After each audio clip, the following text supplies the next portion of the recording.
It's the middle of May, and you know what that means. That's right, it's time for Nintendo to do the bare minimum and release their monthly Nintendo 64 game for the Nintendo Switch Online Expansion Pack subscribers. This month, we're getting Kirby 64, the Crystal Shards, which was first released all the way back in the year 2000. This is a big year for Kirby, but does that mean that you should download this 2.5D platformer? In order to answer that question, I decided to flip through the pages of Electronic Gaming Monthly, Nintendo Power, Game Pro, and more classic magazines to see what the critics said about Kirby 64 when it first came out. Come, join me for a shape-shifting episode of the Nintendo Switch Online Review Crew.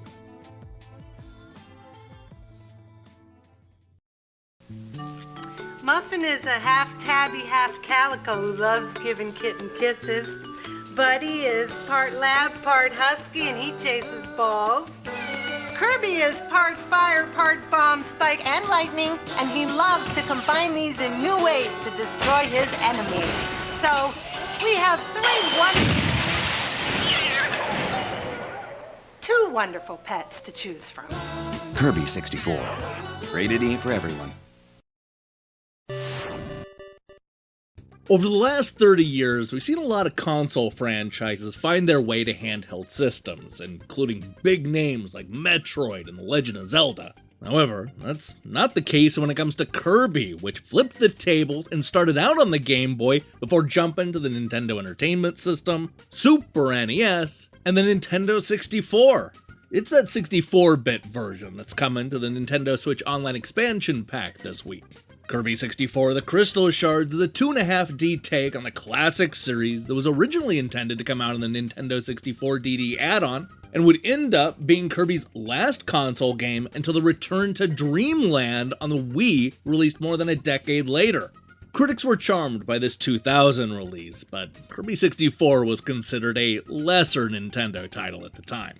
Over at Electronic Gaming Monthly, Mark liked the bright, clean, and colorful graphics, but complained that there just isn't enough new or exciting, and the game's slower pace and low difficulty made it hard to stay interested after a while.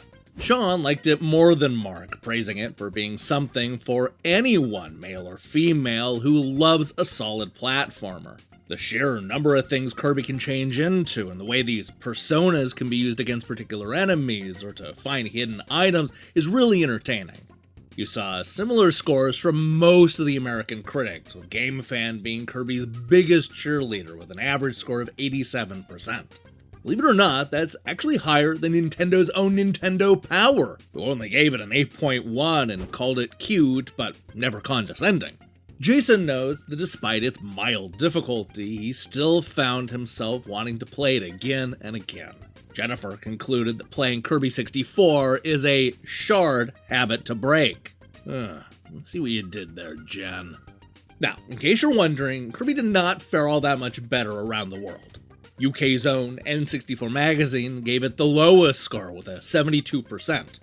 If you want to travel all the way over to Australia, you'll find that Hyper gave it a score of 85% in their 85th issue. Coincidence? I mean, yes, of course it is. You really just saw the same complaints popping up in every part of the world. Game Pro summed it up this way. Crystal Shards pulls you in slowly and perhaps a little reluctantly, but soon you'll be completely enveloped in Kirby's weird platform hopping world.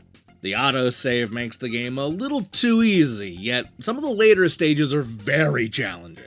If you're looking for an easy game that probably won't wow you, then you might as well give Kirby 64 a download. After all, it's the only Nintendo 64 game that we're going to be getting for at least another month.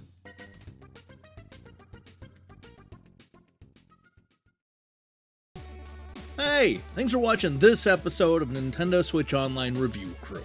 If you liked what you saw here, then you should know that we post one of these every single time Nintendo adds some new retro games to the subscription service. We have a whole playlist full of these episodes, and I strongly recommend you give them a look.